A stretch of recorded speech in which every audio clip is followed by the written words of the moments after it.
Day mornings, you and I get together. We deal with culture, consciousness, historical perspectives. We deal with entertainment, economics, education, health, labor, law, politics, religion, family conflict, future studies, all areas of human interactivity and development. Today's date is Monday, the second day of February, 2026 in the Western Gregorian calendar. This corresponds to the year 6266 in the calendar of ancient Kemet, to which we have realigned our cultural clock. Welcome to the seventh millennium. You have found your family in a peaceful place here on LIV Radio, LIV TV, and on livinginblack.com. And let me just configure my green screen so I look good for you today. And welcome, welcome, welcome. Once again, it's a pleasure to be with you. I hope you are in wonderful spirits today. And I am in good spirits. I thought I had plenty of time to get everything all linked up for the morning show. And I had more time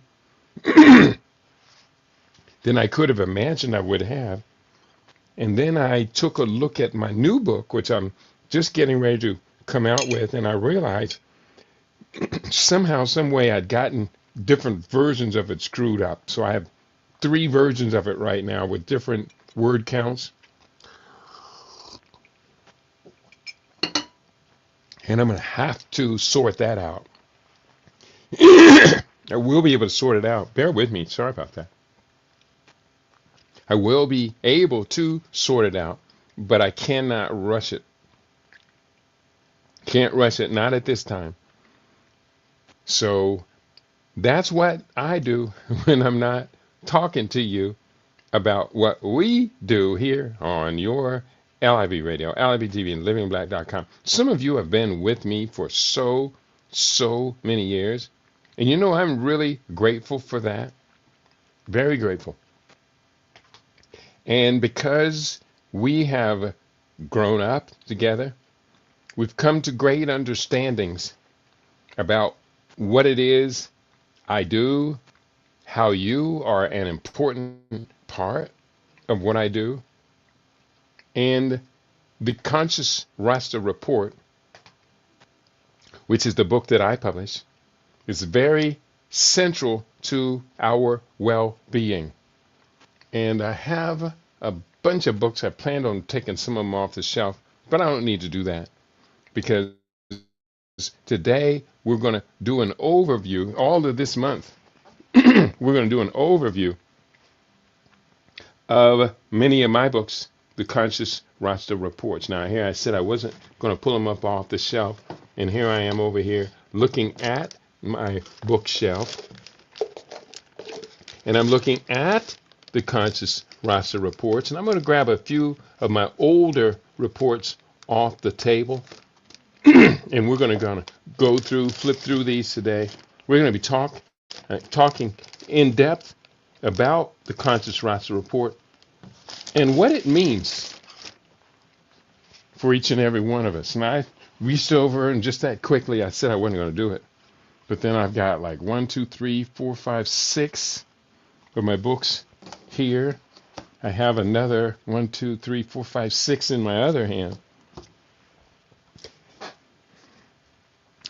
If you go to the new website, I've just redone it, and let me put up the link to it so you can have access to it.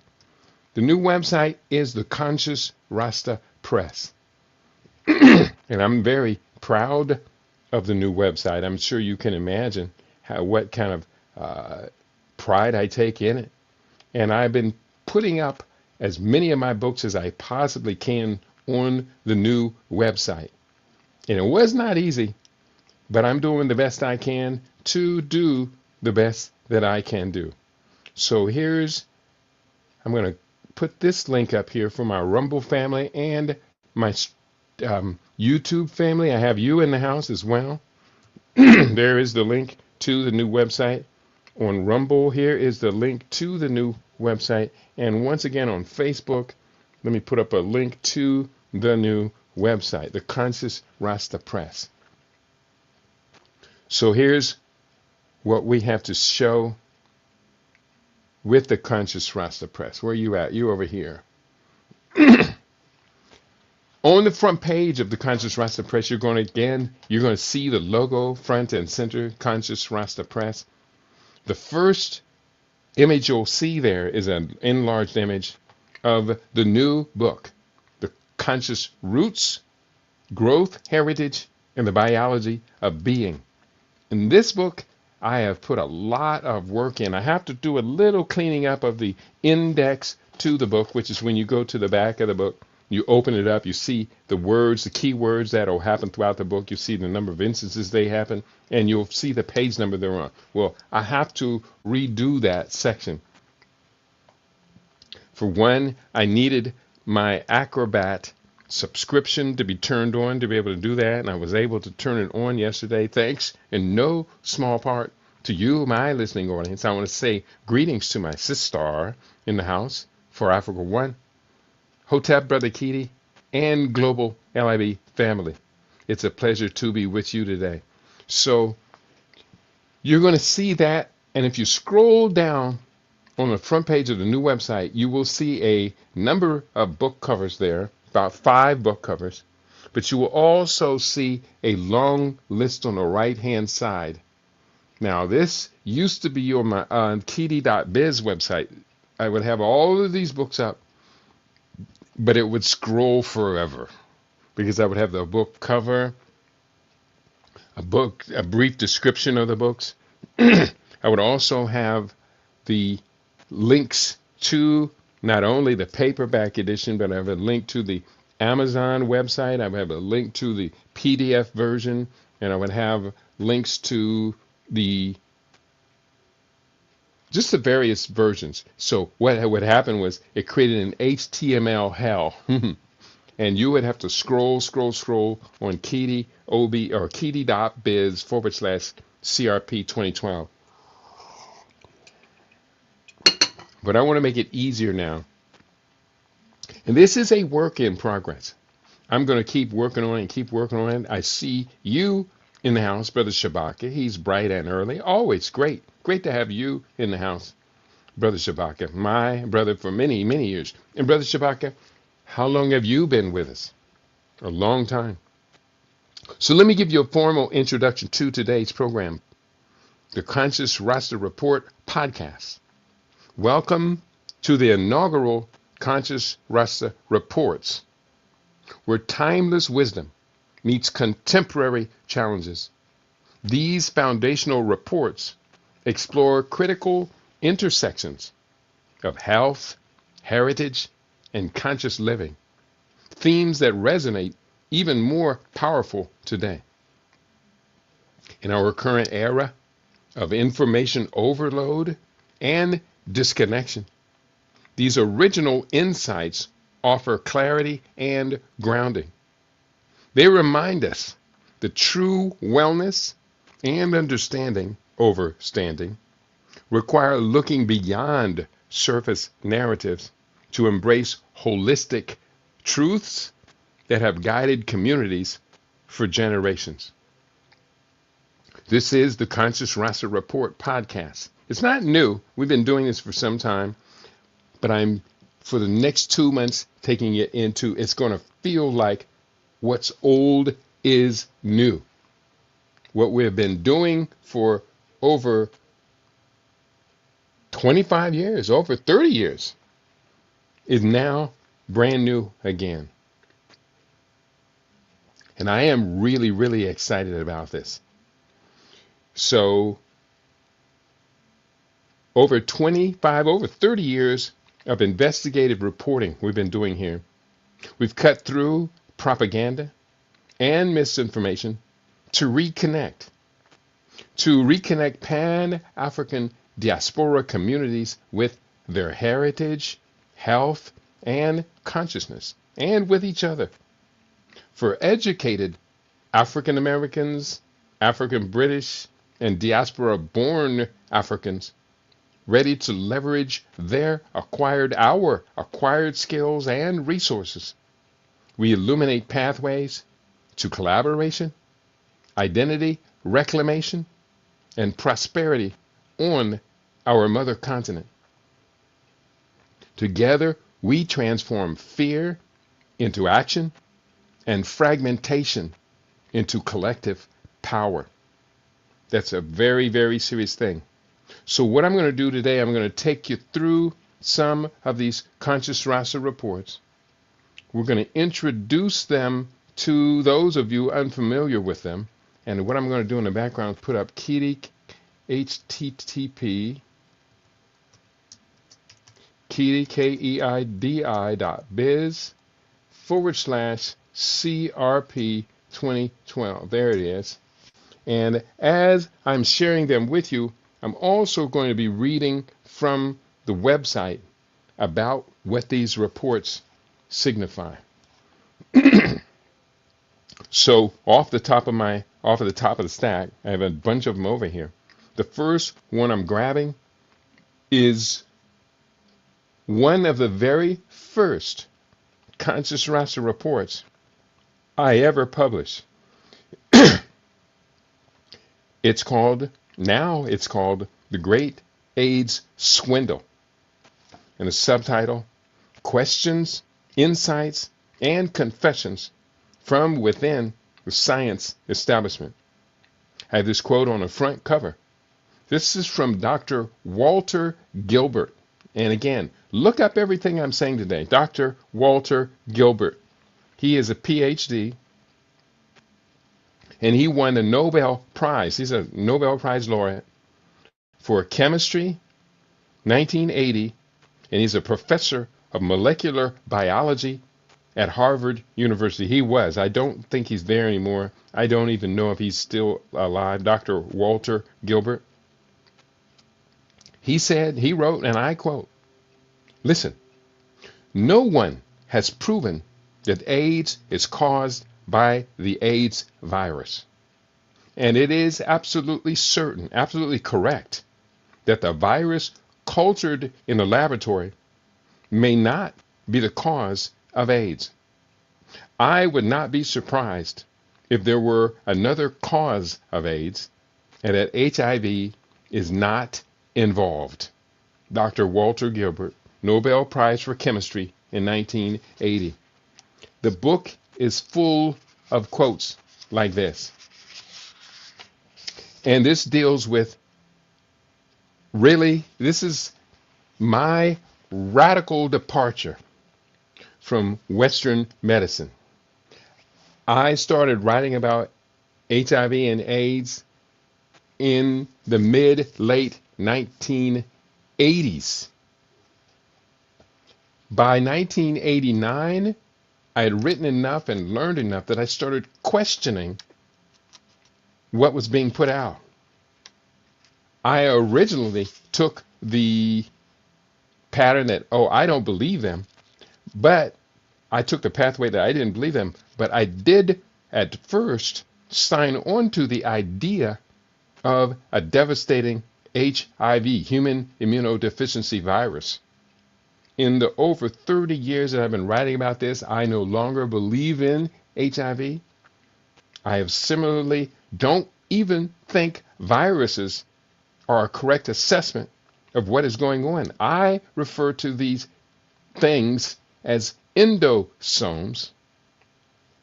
There is a distinction between viruses and endosomes.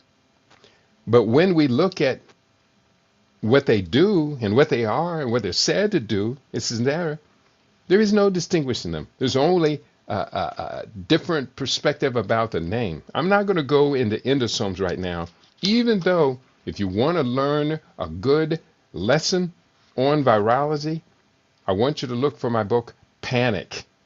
That came out after the COVID-19 era. Panic came out in the summer of 2020. So it was less than 6 months after we're exposed to the world, exposed to the idea of COVID-19. I put out the book Panic, and in the book Panic, there is a chapter on virology, a brief history lesson or a brief lesson on virology. I'm going to show you the weakest part of the AIDS pandemic. Again, the book I'm reading from, The Great AIDS Swindle: Questions, Insights, and Confessions from Within the Science Establishment. This chapter talks a lot about questions, insights, and confessions. Listen, this chapter is called AIDS Achilles Heel. And this chapter follows the chapter before it, the myth of an AIDS explosion in Africa. The myth, AIDS explosion in Africa. It never happened. I'll prove it with the book. And I want you to get the book. This book is really inexpensive. It's like $10. I want you to get the book. I want a number of you to read the book. A number of you have read the book. And I'm very proud that we have collectively deviated away from the HIV equals AIDS equals epidemic paradigm. This chapter, AIDS Achilles Heel, the HIV antibody tests. Now, in my mind, this is where the whole thing falls apart. And this also carries on, much of this carries on into the COVID-19 pandemic. By now, you, the reader, must understand that many credible researchers are not convinced that the retrovirus known as the, quote, human immunodeficiency virus, unquote, many of you are not convinced that this is the cause of AIDS, and that such a diagnosis may not accompany the threat of impending death. Yet the vast majority of the public is completely unaware of any dissent in this hypothesis. Thus, for most people to have been clinically diagnosed as, quote, HIV positive, unquote, must be a devastating revelation. The public record notes several instances of suicide that have closely followed such a diagnosis. In late April 1998, the people of Southern California were stunned to witness Long Beach native Daniel Jones drive his car to a busy freeway overpass. After attracting the live attention, televised attention of several news helicopters, Dan Jones unfurled a banner that read, quote, HMOs are in it for the money. Live free, love safe, or die.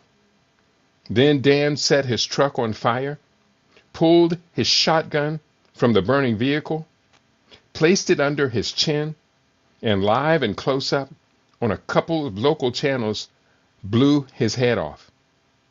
Afterwards, he was reportedly upset over having tested HIV positive. And I do have references on all of these. So get the book, get the references. Suicide was not a consideration for Orlando, Florida lab technician Ron Jones, who received the dismal diagnosis in March 1989 that he was, quote, infected with the AIDS virus, unquote. Jones had accidentally stuck himself with a needle that he had used to draw blood from an HIV positive client.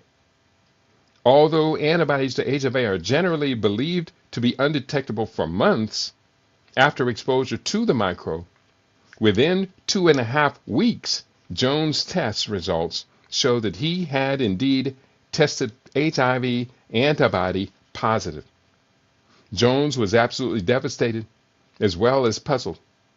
Married and faithful, he had no lifestyle risk for HIV such as, quote, sexual behavior or intravenous drug use, and had not been aware of any other blood exposures through his work.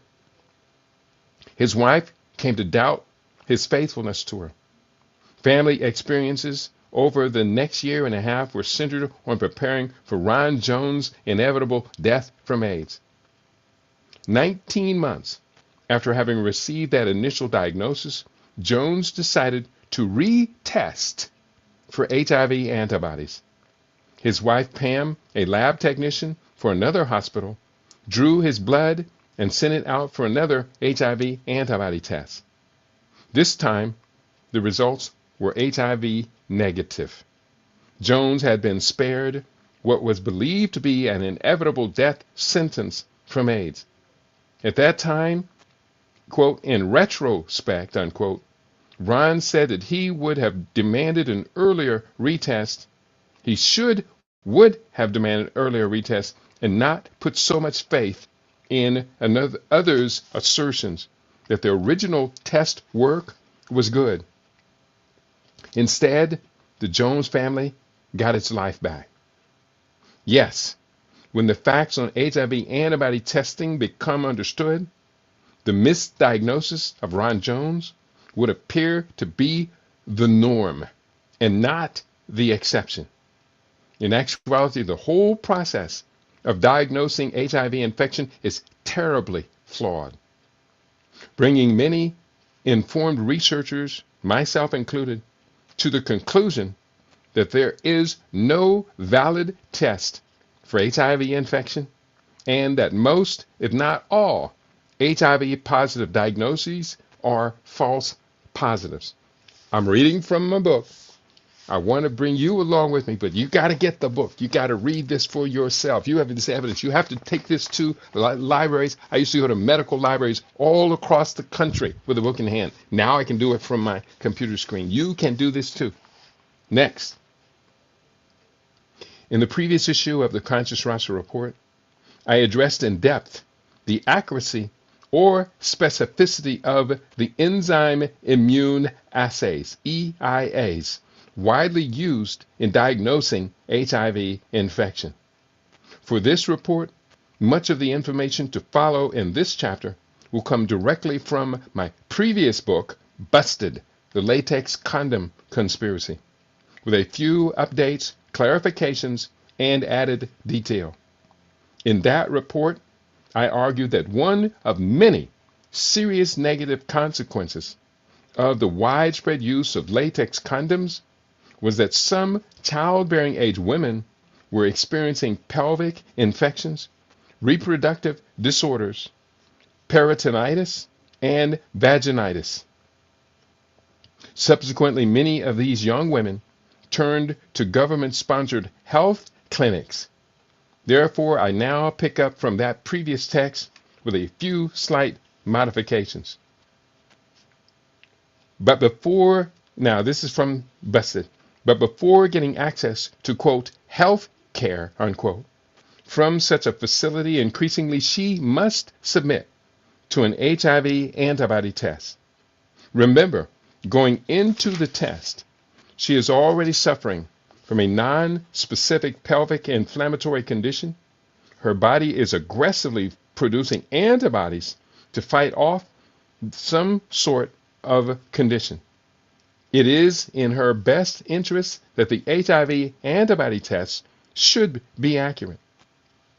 It's also in her best interest that the research reporting the, quote, HIV equals AIDS equals epidemic, unquote, hypotheses should be scientifically sound. Unfortunately, for those vulnerable young women who find themselves in this scenario, the science on HIV and antibody assay tests are very poor science. So now I must lay out credible evidence demonstrating that the HIV antibody tests are unreliable predictors of active HIV infection and never have been. Back to real time in this book. According to the AIDS establishment, there are several ways in which HIV infection is determined in the United States. Principally, the establishment has come to rely upon the development of, quote, enzyme immune assay tests, EIAs, to determine HIV infection.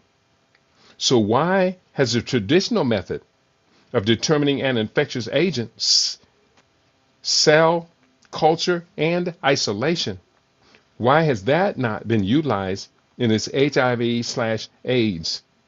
Because scientists overwhelmingly can't find HIV in the body fluids of those infected, including those near death from AIDS. Therein lies the principal problem with HIV diagnosis and even the assay tests development. Without a proven method of isolating and culturing this retrovirus, it becomes difficult to even support the claim that HIV exists. As one critic of the HIV antibody tests wrote, quote, HIV antibody tests are based on the idea that if an antibody to a virus is there, then a protein of the virus, and thus the virus itself, is there. So in order to see if the test is doing its job, it is necessary to have an independent means of verifying the presence of the virus in an antibody positive person and the absence of the virus in an antibody negative person. This independent method is called the gold standard. The widely respected journal Biotechnology, I write, highlighted this fault within the development of EIAs in its June 1993 issue. Quote, it is currently accepted that a positive Western blot antibody test is synonymous with HIV infection and the attendant risk of developing and dying from AIDS. In this communication, we present a critical evaluation of the presently available data on HIV isolation and antibody testing. The available evidence indicates that 1, the antibody tests are not standardized. 2, the antibody tests are not reproducible. 3, the Western blot proteins, bands, which are considered to be coded by the HIV genome and to be specific to HIV, may not be coded by the HIV genome, and may in fact represent a normal cellular proteins, IV, that even if the proteins are specific, not IV, 4, that even if the proteins are specific to HIV, because no gold standard has been used and may not even exist to determine specificity, a positive Western blot may represent nothing more than cross-negative reactivity with the many non-HIV antibodies present in AIDS patients, and those at risk, and thus be unrelated to the presence of HIV. We conclude that the use of the HIV antibody test as a diagnostic and epidemiological tool for HIV infection needs to be reappraised. Now, let me give you the reference on that, because that was very shocking. That's from inside research community. That's scientific literature. I went all the way to the CDC to find documents such as this.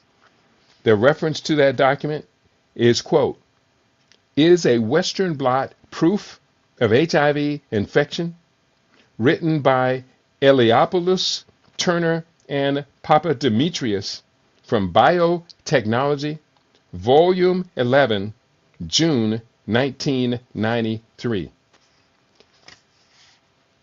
Get the reference. I'm going to just do another page of this. I need to, this is just such a good book. I'm reading this 30, I'm reading this, 30 years after it's actually produced? No, not that long. Well, about 30 years later. And it's still blowing my mind. Came out in 1998. And it's still blowing my mind. I'm going to read a couple more pages. Specificity. No, let me go back. In essence, this highly respected research journal highlights the fact that these EIAs are based on flawed science. There is no accurate method of determining if these tests work, because the EIA tests cannot be used to calibrate themselves. There's a threefold formula for determining the ability of EIAs, enzyme immune assays, to predict antibodies to an infectious agent adequately. This formula is based upon 1, the specificity of the test, specific meaning exact, distinct, precise, or definite. 2, the prevalence of the disease in the tested population. And from these, there can be calculated three: the positive predictive value, PPV, of the particular test. Some of these calculations can yield some shocking results. First, we talk about specificity.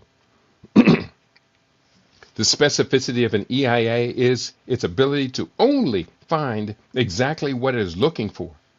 In various studies, the CDC and National Institutes of Health have determined specificity ranges for several HIV antibody tests. The two most popular tests are ELISA, that's enzyme-linked immunoassay, and Western blot.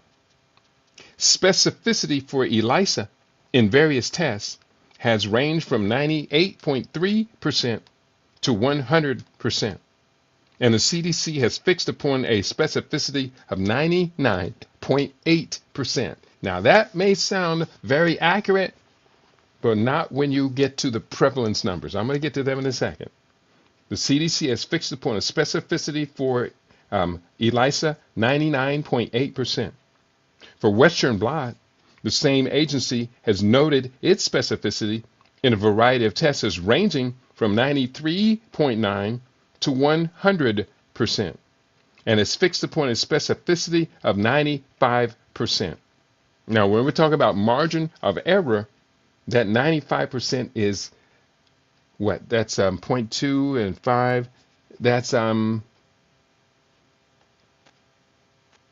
lot. I'm going to tell you in a second what it is compared. The specificity increase very significantly.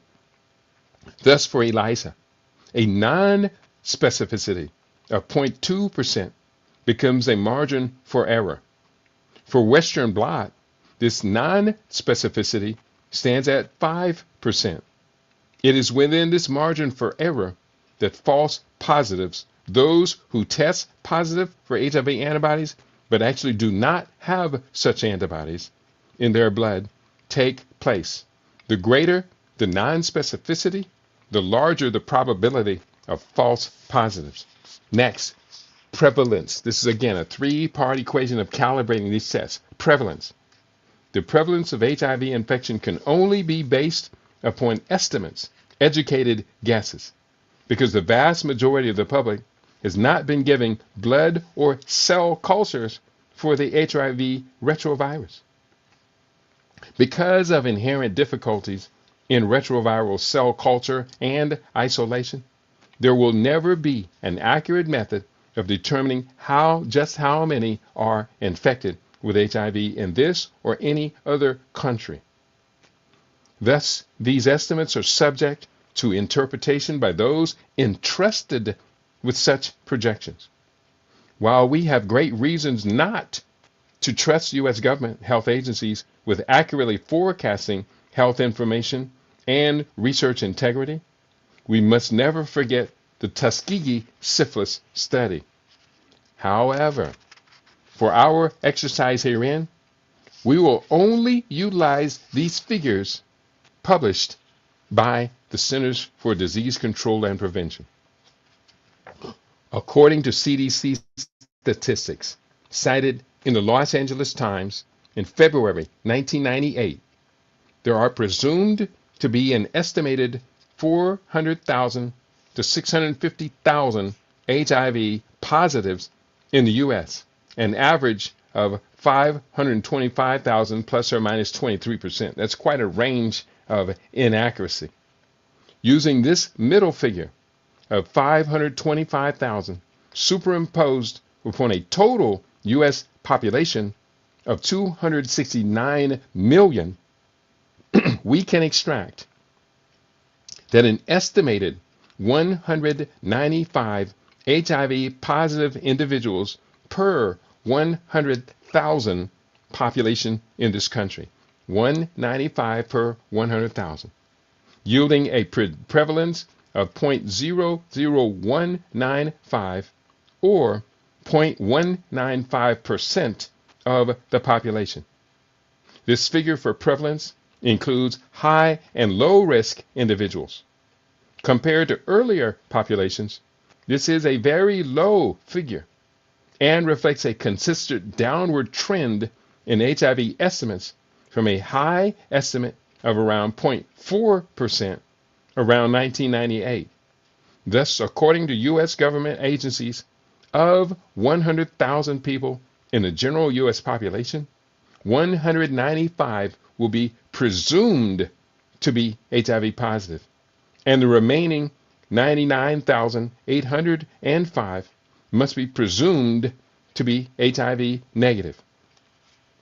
Now we come to the third part of the equation, where you merge the specificity and the prevalence together. To determine the positive predictive value of a particular test, PPV, we must, 1, identify the non-specificity margin for error of the test. 2, multiply that figure times the people within our sampling base presumed to be HIV negative. Add that figure, the false positives, to those within the same sampling base presumed to be HIV positive prevalence.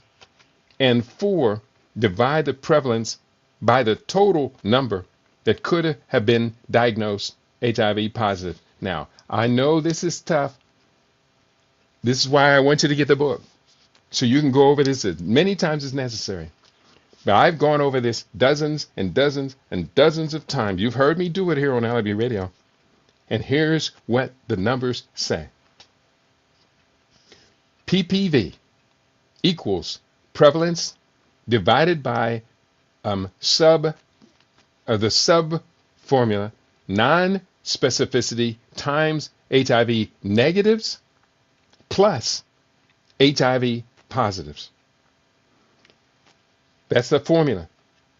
This formula yields the positive predictive value of a particular EIA test. Let's apply this formula to several EIAs for which various testing agencies have published specificity figures. Looking at ELISA, a published 0.2% non-specificity yields a positive predictive value of 49%. Of 100 persons in the U.S. general population who test HIV positive, 51 can be expected to be false positives. Western blot, a 5% non-specificity yields a positive predictive value of 4%. That means 96 false positives per 100. Polymerase chain reaction, PCR, a 0.2% non-specificity yields a positive predictive value of 49%, 51 false positives per 100. Target HIV, a 0.2% non-specificity yields a positive predictive value of 49%. That's 51 false positives per 100. And that target HIV was the one that the Nation of Islam latched upon early back in the day when they were out here in the community lying to the community about this target test. That was the one they were using. I know this is a fact. SUDS HIV 1, that's the name of the test, a 0.4% non-specificity yields a positive predictive value of 33%. Thus, you would expect 67 false positives per 100. Sero strep, a 0.2% non-specificity, yields a positive predictive value of 49%, 51 false positives per 100. I got a few more. Hema strep, a 0.1% non-specificity yields a positive predictive value of 66%, expecting 34 false positives per 100. Saliva strep, a 0.6% non-specificity yields a positive predictive value of 25%, meaning 75 false positives per 100. And lastly, urine strep. Now, some of these went to the market, later got pulled off.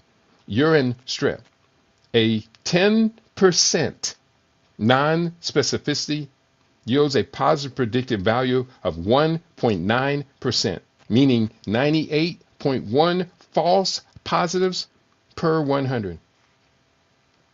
As the following graph indicates, which you can't see, nearly all HIV diagnostic tests, the positive predictive value is less than 50% when administered within the U.S. general public.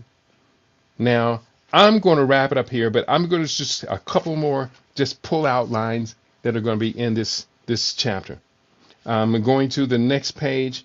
Further complicating these equations is a decreased risk of HIV infections among heterosexuals who are non-intravenous drug users and not hemophiliacs utilizing blood products. I will repeat, the CDC estimates the prevalence of HIV infection among the whole U.S. population at 0.195%. But when the highest risk groups, male homosexuals, intravenous drug users, blood product users, and babies born to IDUs and hemophiliacs, when they are removed from the equation, using what are probably high estimates, the prevalence declines to 0.00586%. Only 6 of every 100,000 non-IDU heterosexuals, 15,763 out of a total U.S. population of 269 million, should be expected to test HIV positive. Returning to our earlier formula for determining PPV, we can determine that for the overwhelming majority of non-intravenous drug using heterosexuals, the ELISA test can be expected to yield a positive predictive value of less than 0.03%, meaning that 99.97 of all positive tests among this group should be expected to be false positives. One more pull out. If the same, here's I'm quoting this from a magazine. I'm going to give you the reference. I want you to look it up. This is from Coming to Your Clinic, Candida Test for Rapid Tests. That's the name of the article. This is the paragraph. The notion of giving these damned tests to everyone is blasted wide open. I now encourage anyone to check these calculations. You will know I am correct, but I am not the only one to make this claim. AIDS Alert magazine stated in its March 1998 issue that, quote, if the same test were performed on 1,000 white, affluent, suburban housewives, a low prevalence population, in all likelihood, all positive tests will be false, and that positive predictive values plummet to 0. The journal authors were not making such a statement in a void. They knew this stuff before I did. And now you know as well. There is no valid assay for HIV infection, emphasis added. I caught one of these NIH scientists on a radio program that's KABC radio out of Los Angeles on a Larry Elders show, believe it or not. Larry Elders allowed me to challenge the guy on the air. It was really a miracle because Larry Elders and I really were not on the same page. But in this call, he let me go at this guy, and I went on. I wasn't his guest. His guest was from the government. But I took the guy down because these tests, I knew the math on these tests. And when he heard me talk about the ELISA test, the low prevalence and this and that, he comes back, he's smart, Alec.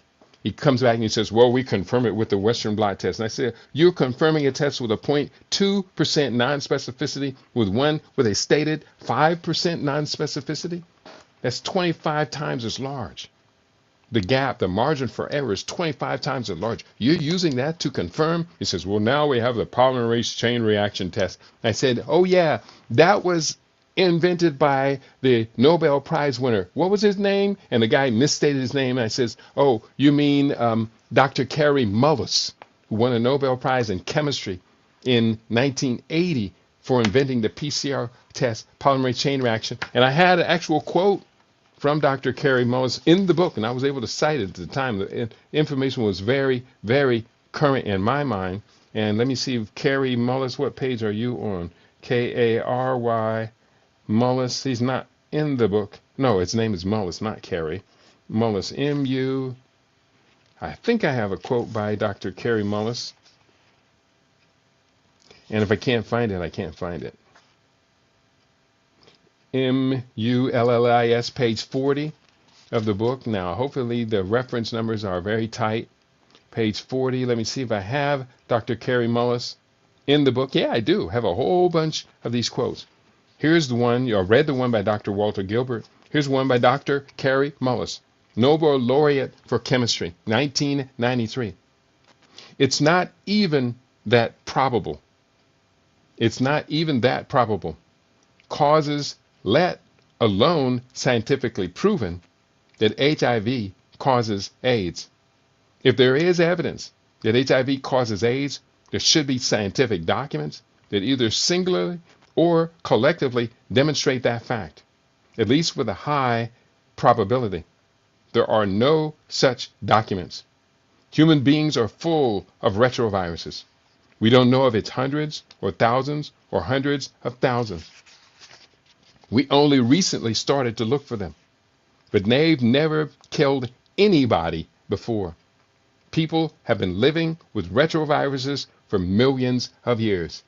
Now I know that retroviruses are endosomes. Viruses are endosomes. They're little encapsulated extracellular vesicles that are intended to communicate genomic data from one cell to the next cell. If one cell catches wind of something as an epigenetic episode and it encounters something that every other cell needs to know, that one cell sends out these extracellular vesicles, these little DNA communication packets, and they are intended to go to another area of the body and implant that information so that new cell has that information as well. That's what a virus is. And if you look at the description of what they say viruses do, that's the exact same fit. Let me see if I have anybody responding to me. Where are we at? We're behind that at, my daddy would say. And I can't help but repeat that every time I say that because my daddy is wonderful. I do see a couple of comments. Brother Shabaka, I've been a part of this family since 2002 and counting. Thank you for being with us. For Africa One, will CDs of previous broadcasts be available on download? You know, I'm going to start to do that. And I used to do that back in the day. We did it for 10 years. And there are so many of the CDCs. They're not going to be CDs. They're going to be, I'll download make it a digital download. But yeah, I'm going to, because I'm redesigning everything, I'm going to make these programs available. But it takes a long time for me to put them up, and also not very many people are going to support them. So you let me know what you need. According to Shabaka, Dr. Walter Gilbert, according to his Google search, he is alive at age 93. So Dr. Walter Gilbert, wonderful man. And I have a number of these. I'm going to share one more quote before I'm going to the next book. This quote is from the chapter called Dissenters. Don't believe your lying eyes. And this is all about dissenters. And I list a number of them. I'm going to list two of them right now. Harry Rubin, a retrovirologist. Harry Rubin is a member of the National Academy of Sciences. He wrote, and I quote, "I don't think the cause of AIDS has been found. And the disease is complex as AIDS, that there are likely to be multiple causes." And he's absolutely right. In fact, to call it a single disease when there are so many multiple manifestations seems to me to be an oversimplification. That from Harry Rubin, and he's writing in the AIDS Catch, or it's cited from the AIDS Catch documentary from Meditel Productions. I'll see if I can find that. And I'm going to share one more. This is from a journalist, Elliot Fox. And I have dozens of these quotes in the book. Journalist Elliot Fox, journalist and founder of the Association to Re-Evaluate AIDS. Quote, AIDS, the Waterloo of the medical industrial complex, is said to be caused by a virus, despite overwhelming evidence to the contrary, detected by antibody tests that are notoriously unreliable or grossly inaccurate, and treated by incredibly toxic pharmaceuticals that are definitely proven to cause the syndrome. That from Elliot Fox, writing in Beyond AIDS, The Real Health Epidemic is Iatrogenic by Elliot Fox, Awareness Magazine, July, August 1995. Now, some of these references are going to be hard to find, but they are very, very rewarding. You can find these references in this book, The Great AIDS Swindle, Questions, Insights, and Confessions from Within the Science Establishment by yours truly. Wow, that's a good book. And I'm going to go one more of my books for today's show. I thought I was going to be able to get through like maybe 5 or 6 of them per show, but that one was so fascinating. This next book I'm going to pull up is called Mind Control. Resistance is Possible. Now you can find all of the books I'm speaking of today. You can find them all on the new Conscious Rasta Press website. I put up a link to it earlier, the Conscious Rasta Press. It is there. And I'm going to put up this link over here. And I'm checking to see on YouTube, Tau Kamasi Mkweli. I see you. He wrote, YouTube deleted my first comment, Baba, but I started off saying that AIDS was once called grids. That's right. Before. However, YouTube did not like the first word in that acronym. Yes, the acronym was GRIDS, and that's Gay-Related Immune Deficiency Syndrome.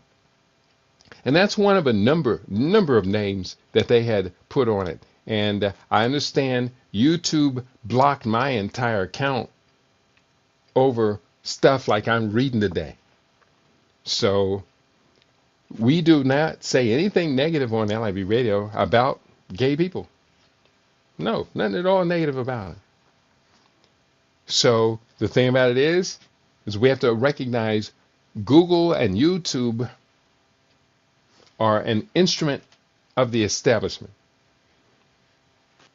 And that's obvious. I'm going to just kind of cut it there because I don't want them to block anything you have to say. Your comments are very, very important to us. So I do appreciate, love you being in the house. And I just going to say it once again, please get the book. I'm going to put the book, a link up one more time on the websites. And it is up on my Facebook as well, Conscious Rasta Press. On the home page, just scroll down and you will see the links to the book. Now, I'm going to go into this book, Mind Control. And this book is so important. I recently added a new chapter to the book, Mind Control. I'm just going to skim through a little bit of it, and then I'm going to go towards the end because I think the most powerful chapter on access and control of the mind I've ever written was that final chapter, chapter 7, the reflex arc. But going into this, the introduction to the updated edition, there is a serious identity crisis occurring amongst so-called African Americans, where they have gotten themselves caught, trapped between historically hostile cultures, intoxicated by the illusion that this, quote, clash of civilizations has been settled, and that all that is left to do is to negotiate accommodation and assimilation peacefully. That quote is from me in the book, The Repairing 2016.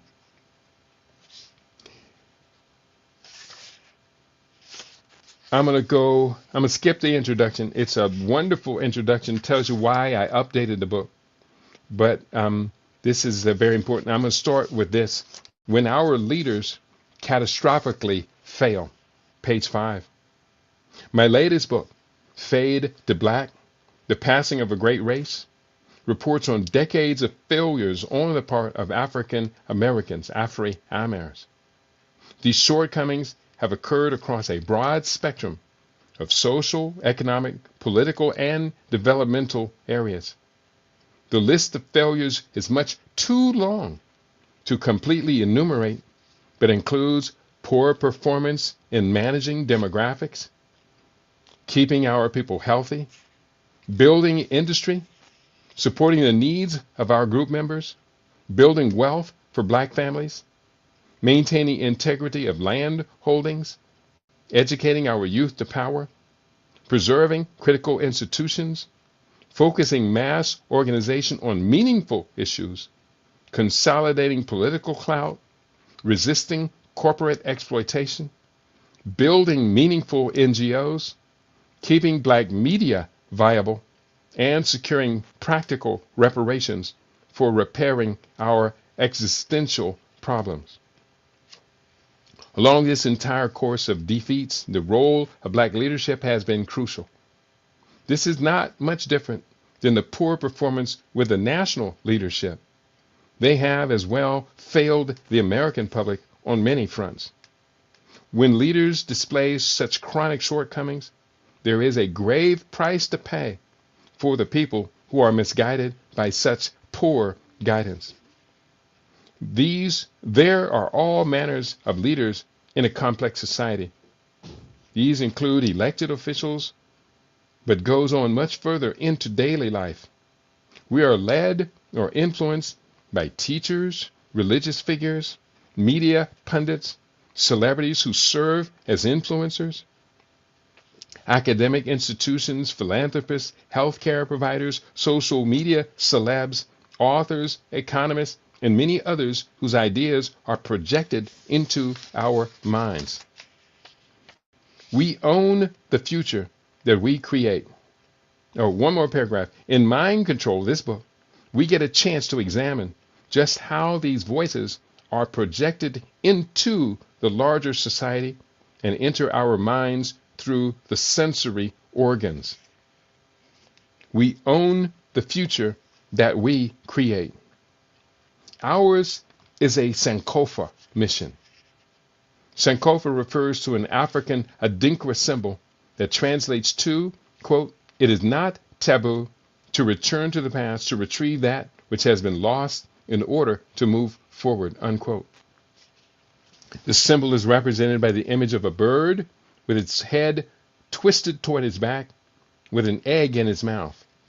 The bird is moving in one direction, but its focus is behind itself. The egg in the Sankofa bird's mouth represents the youth, as it also represents something that has been retrieved from the past. The short translation of the symbolic missive is to go back and fetch. Along a long historical journey, societies regularly lose or displace the values of the past. In many ways, things are not going to go back to the way they were. Yet so many of these transformations that we witness weaken or otherwise undermine our ability to secure personal integrity, family, community, national, and civilization integrity. We imagine such values such as honesty, unselfish duty, patriotism, reciprocity, and uncompromising commitment to truth too often compromised in the modern urbanism that has come to define the new normal. We must go back and fetch such integral values and moral anchors if we are to create the healthy and prospering communities that are needed to stabilize our future. The future belongs to those best prepared to create that future today. This equation for future creation is composed of several interactive valuations to include, point one, people must have a sense of future orientation. Too many are only, quote, living for today. This type of temporal consciousness is a hallmark of crass materialism and mindless consumerism. Two doctrines that many of us have adapted that lock us into disempowered status. Point two, it depends on a dispersed notion of group affiliation, with consequential loyalty of group members to their base. Such an identity tends to transcend that of reactionary and victim-oriented. It is also our best self-interest to increase our group's size, even to include global ethnic and cultural affiliation. Couple more points and then I'm going to fast forward. We must assume that the group's members are educated to their fullest potential to be competent creators of their own destiny. Such an education must be evolving to include the rapid transformation of technical competence brought upon by macro changes in the global society. The fourth industrial revolution's arrival has presented a powerful paradigm shift for education to embrace this new reality. And one more point. There must be access to a spectrum of natural resources needed for building, to include material, human capital, and the structural organizations that serve as a foundation for great changes to occur. Beyond access, this innovative creativity compels mastery of resource utilization and long-term management. Now, I'm specifically going to look for, and I go the first chapter of the book, chapter 1, the sweet science of behavioral modification, goes deep into Aldous Huxley's 1958 book entitled Brave New World Revisited. That's a very, very important book for us to understand what this whole science is all about. And I highly encourage you, me, everyone else needs to read that book, Brave New World Revisited. And good to see I have a good sized audience today. I say greetings to all of you. Chapter 1, I begin with this quote. The sweet science of behavior modification. Quote, Aldous Huxley. Today, the art of mind control is in process of becoming a science. The practitioners of this science know what they are doing and why. They are guided in their work by theories and hypotheses solidly established on a massive foundation of experimental evidence. Thanks to these new insights and the new techniques made possible by these insights, the nightmare that was all but realized in Hitler's totalitarian system may soon be completely realizable. Aldous Huxley, Brave New World Revisited, page 49. So this book goes a lot into Aldous Huxley's writings in that book, specific book. He talks about the mastery of propaganda. He wrote, and I quote, here's me first. Huxley notes how the public is hoodwinked by highly organized and scientific propagandists into being obsessed with trivial interests such as sports, celebrity, and unprovable myths, things in which they have little true stake.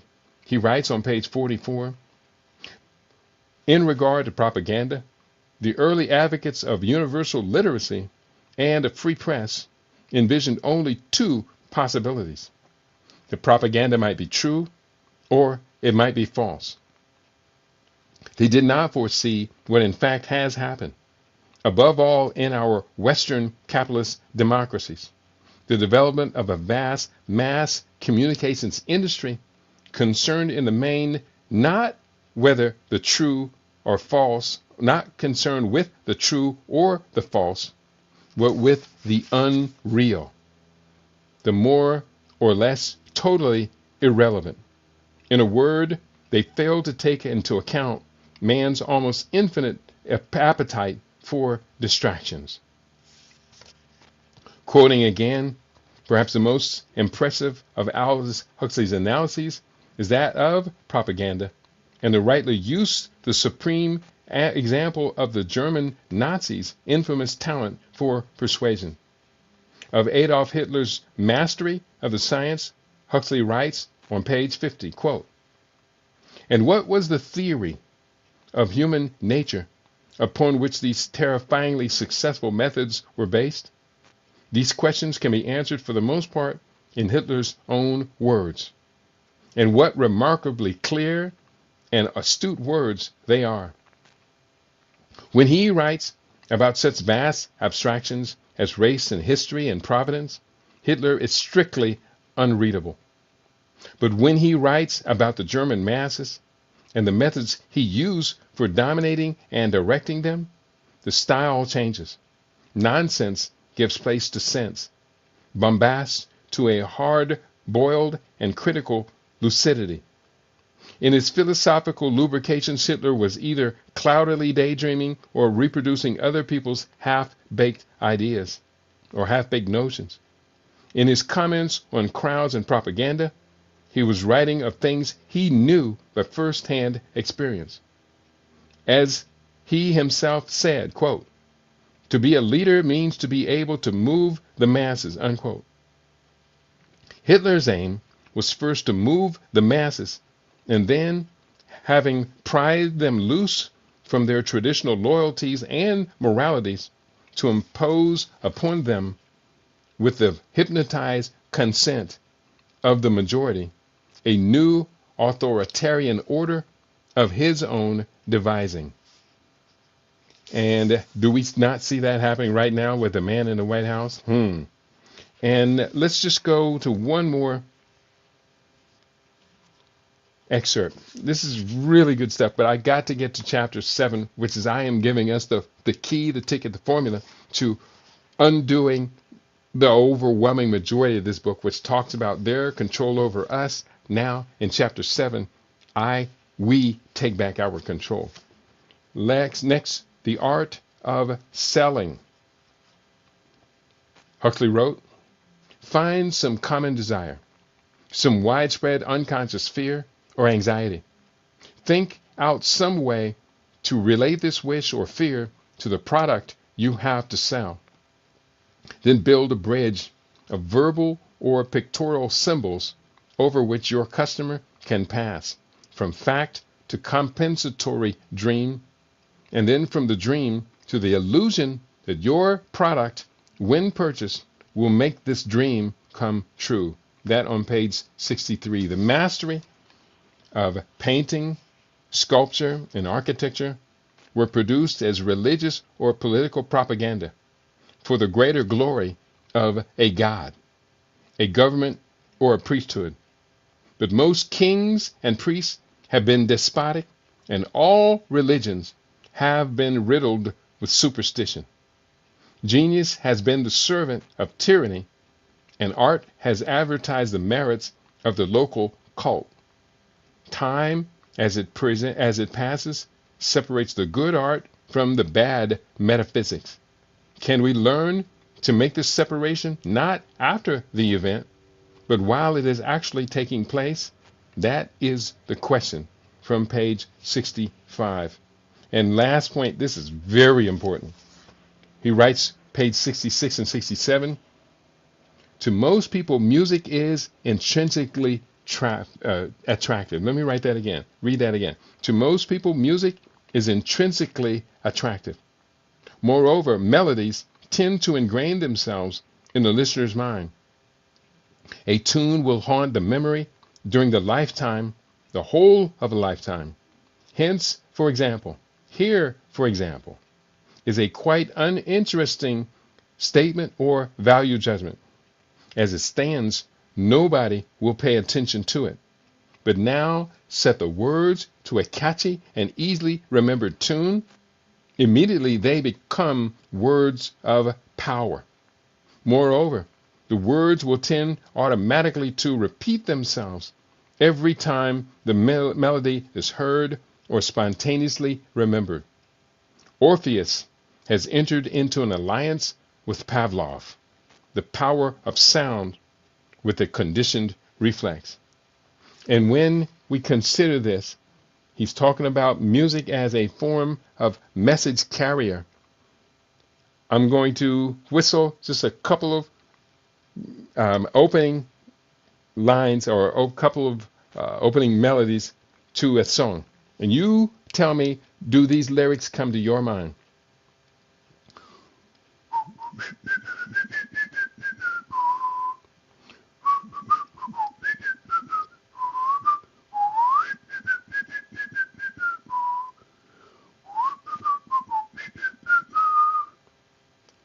Oh, I wish I was an Oscar Mayer wiener.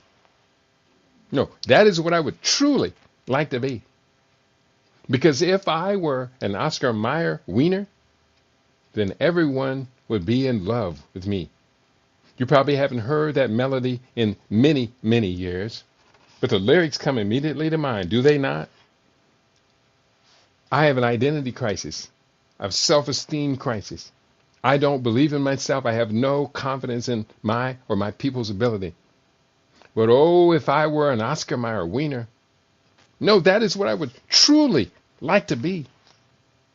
Because if I were an Oscar Mayer wiener, then everyone would be in love with me. Powerful. And it's stuck in our mind for how many decades? I'm going to go forward to the reflex arc. This is chapter 7 of the book. It's rather extensive.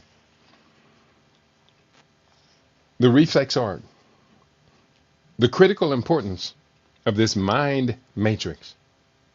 There are two descriptions for the reflex arc that can be examined. One deals with the neurological system, and the other in a psychological orientation based upon cognitive function. For our understanding of how this concept relates to mind control mechanisms, both descriptions have similar merit.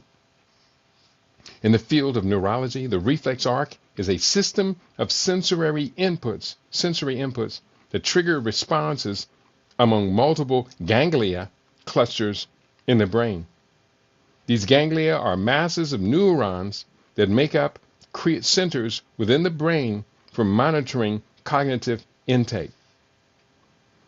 Reflex arc, neurological and sensory mechanism that reflects a central and immediate response to a particular stimulus. The primary components of the reflex arc are the sensory neurons or receptors that receive stimulation and in turn connect to other nerve cells that activate muscle cells or effectors, which perform the reflex action.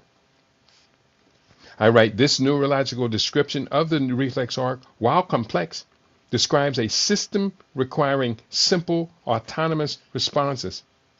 These types of reactions do not require us to think about what to do. Mechanisms outside of our direct control process the neurological stimuli. And another description of the reflex arc is based in large part upon psychological foundations.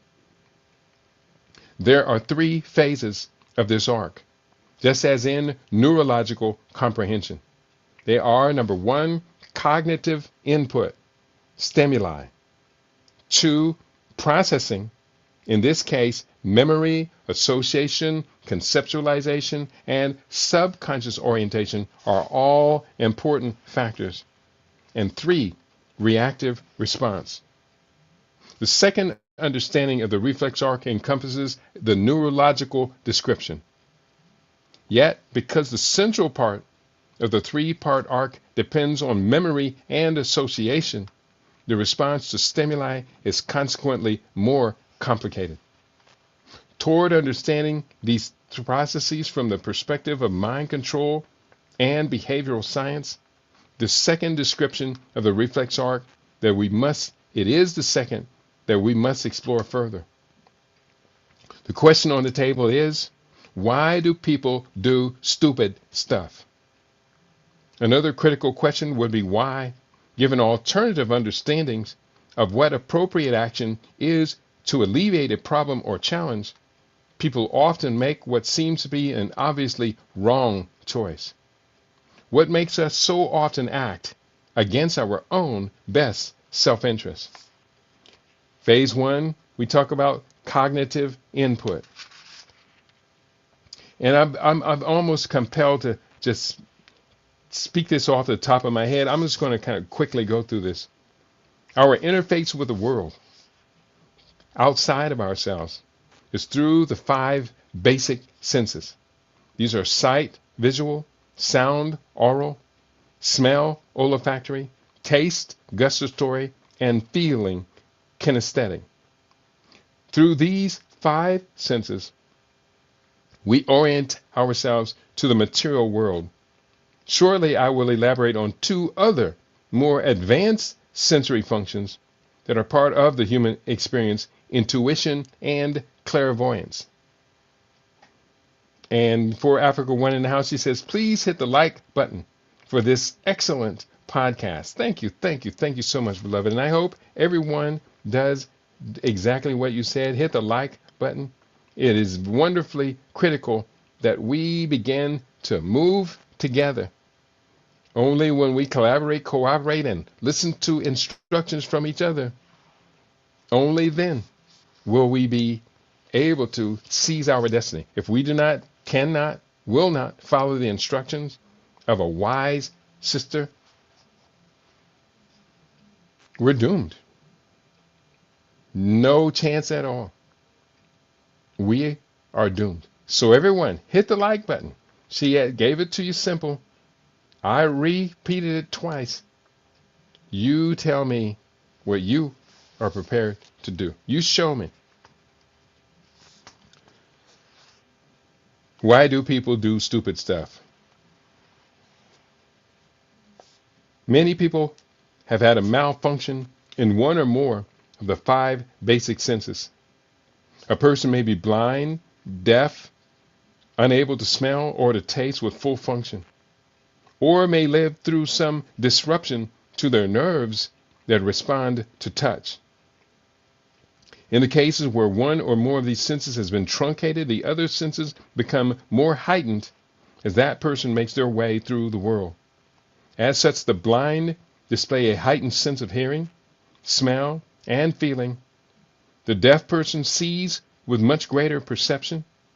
Persons with disabilities in multiple senses will have increased sensitivity in those that remained, including the advanced senses. It is critical to understand the reflex arc to recognize that the only pathways into your mind from outside of yourself are through these 5 senses. This is a very important statement. I'm going to repeat it. The only pathways into your mind from the outside of yourself are through these 5 senses. As this book is about comprehending the complex sciences of mind control, if outsiders are influencing you, then they only have 5 openings to your mind wherein they can find opportunity. They can show you something that could be written word, pictures, films, symbolic iconographs, colors, etc.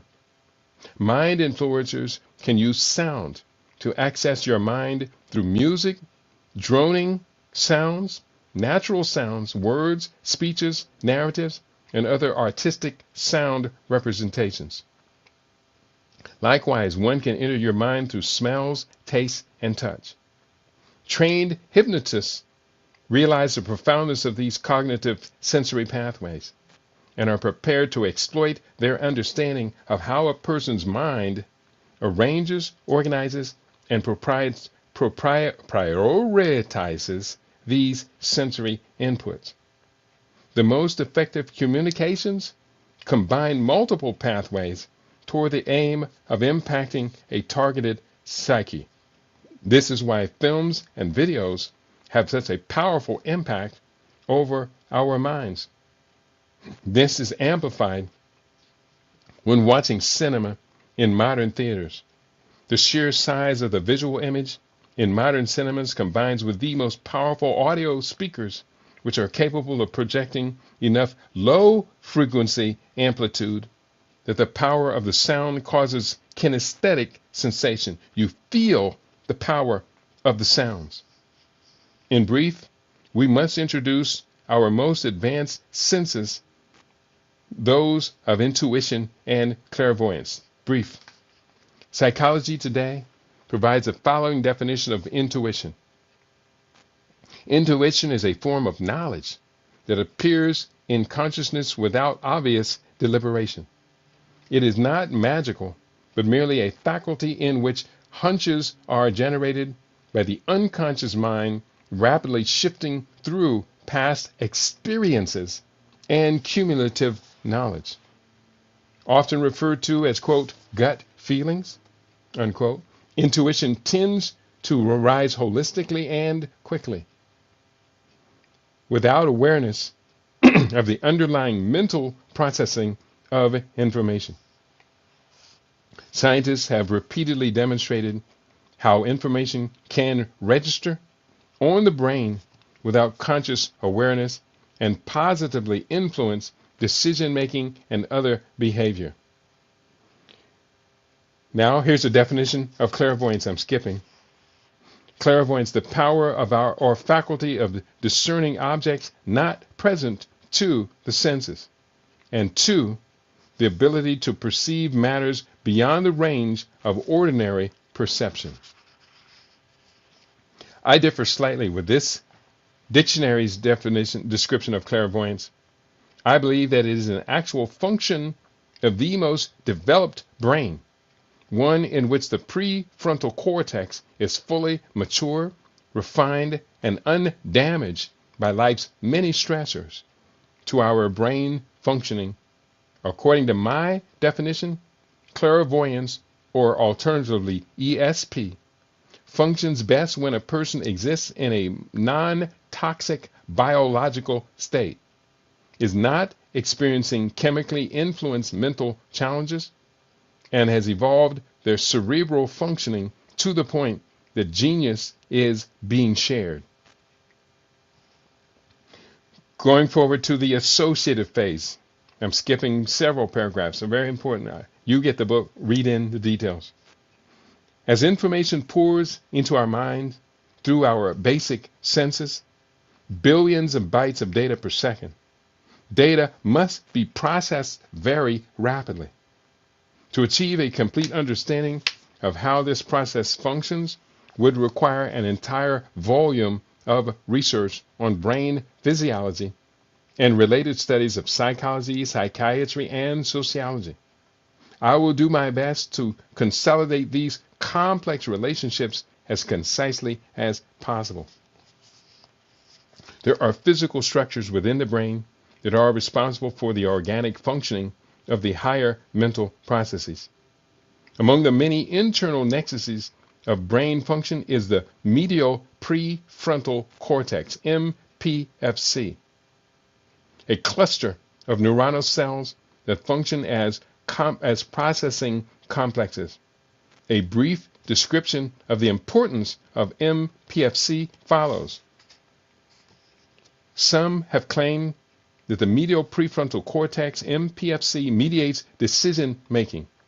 Others suggest MPFC is selectively involved in the retrieval of remote long-term memory. Yet others suggest MPFC supports memory and consolidation on time scales ranging from seconds to days. How can all of these roles be reconciled?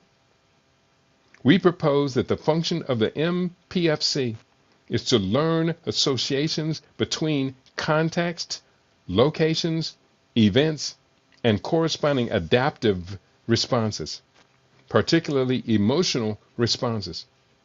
Thus, the ubiquitous involvement of MPFC in both memory and decision making may be due to the fact that almost all such tasks entail the ability to recall the best action or emotional response to specific events in a particular place and time. An interaction between multiple memory systems may explain the changing importance of MPFC to different types of memories over time. In particular, the medial prefrontal cortex likely relies on the hippocampus to support rapid learning and memory consolidation. Skipping down, the spectrum of mental functions that span the associative phase of the reflex arc are reflected in many concepts.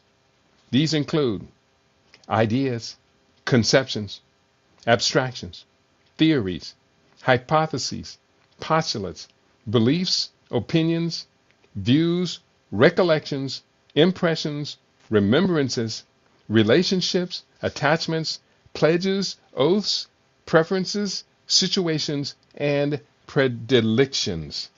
Now, that is the associative phase. Phase 1, cognitive input. Only 5 ways into the brain unless you're able to get intuitive and clairvoyant.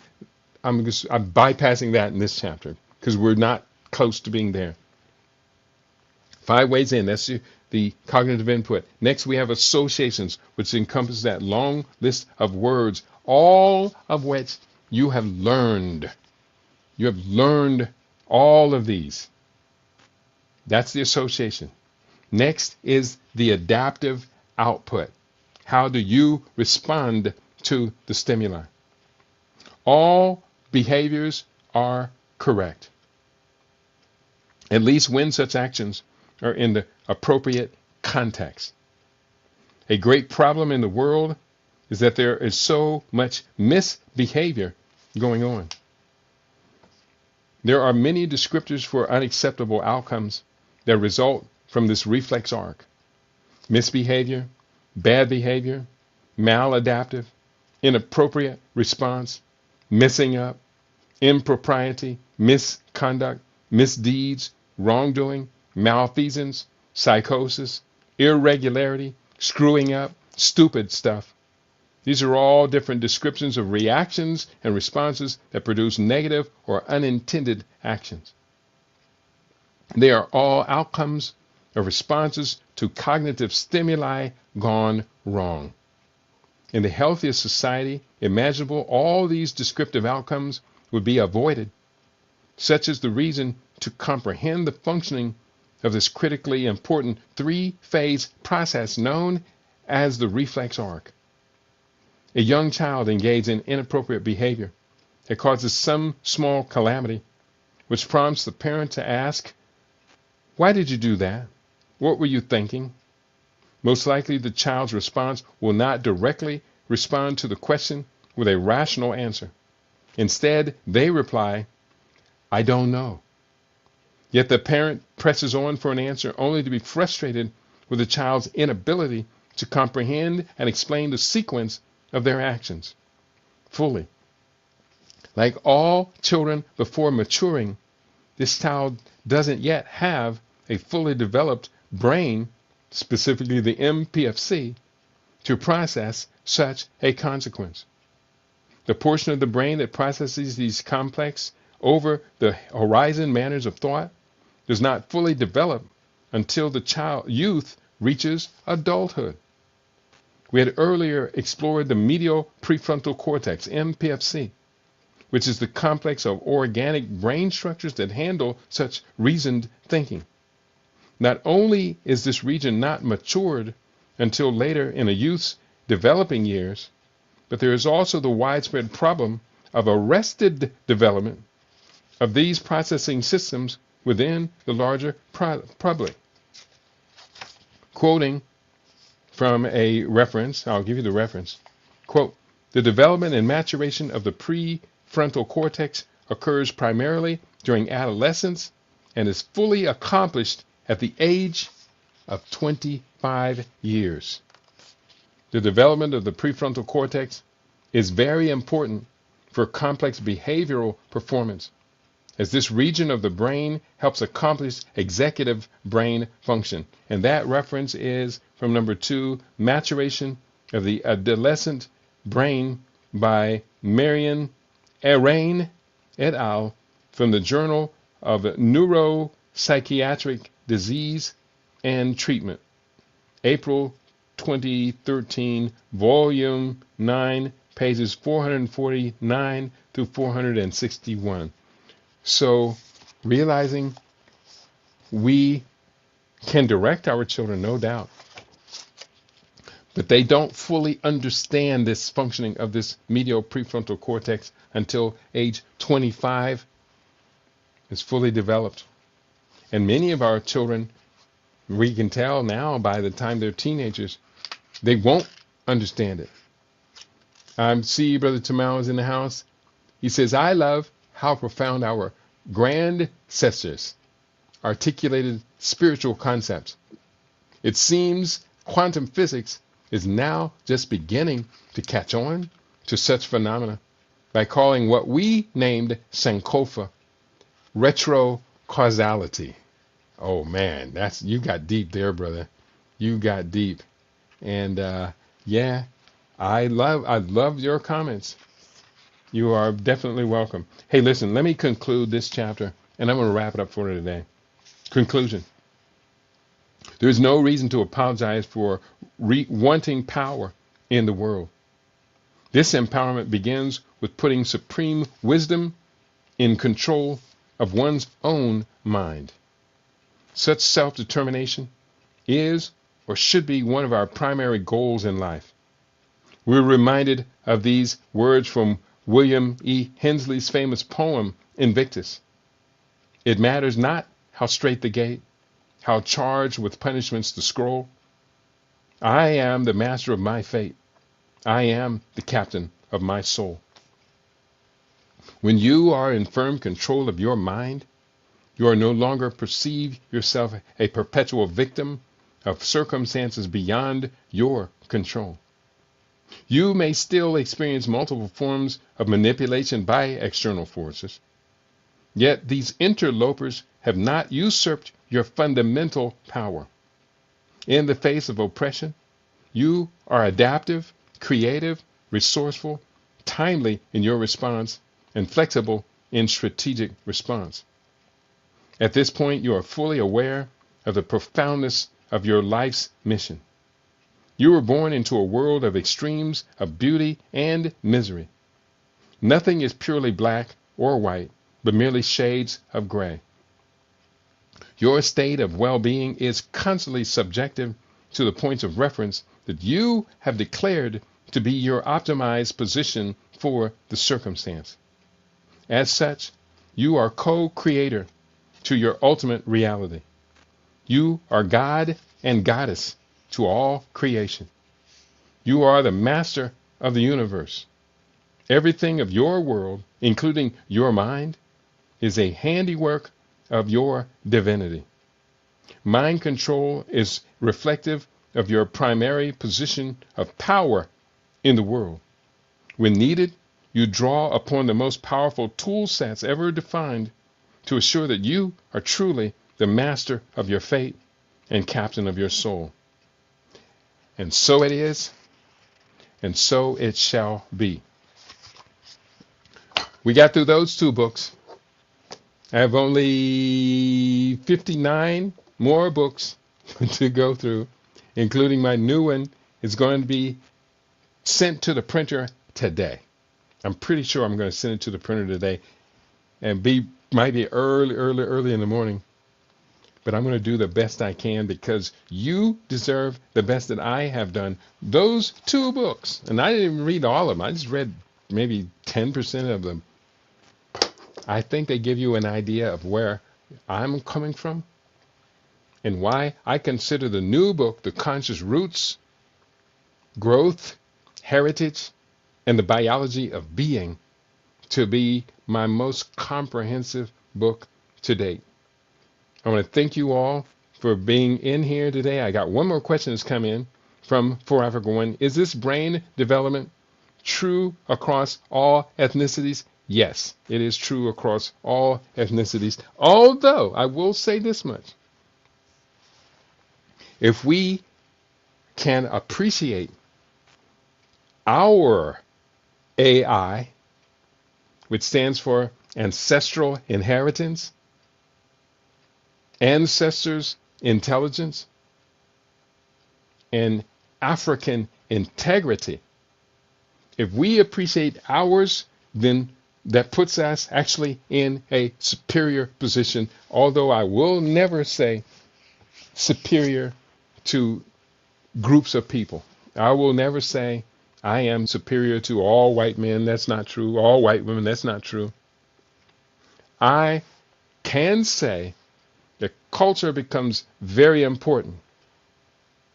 Culture is the key. And as you and I align ourselves with the integrity of our inheritance, that's why the book is called Growth, Heritage, and the Biology of Being. As we get all of this together, as we're growing, we have inherited the best of our best, and we are moving it forward on a biological level, then we can effectively say, as a human element, as a human being, not a machine, as a human intelligence, we can show ourselves to be superior to others.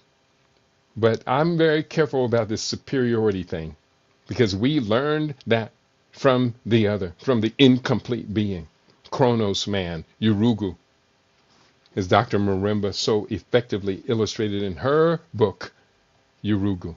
So on that note, I want to thank you all for being with me today. I didn't intend to go so long, but that's okay. We got a lot to cover. 61 books.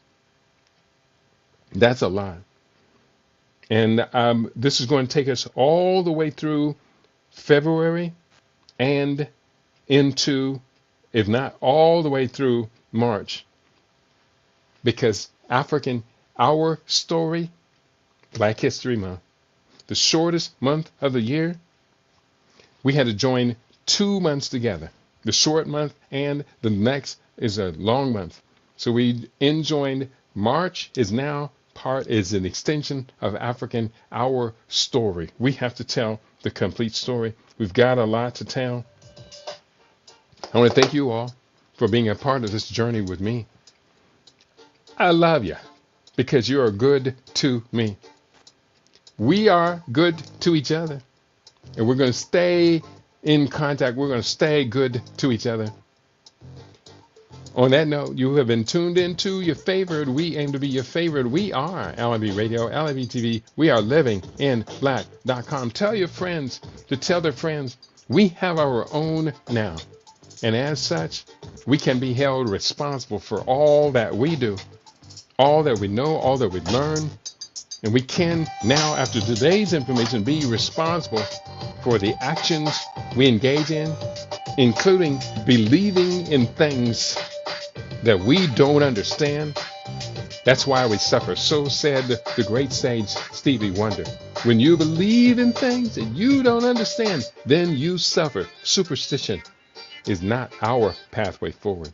Peace and prosperity to each and every one of you.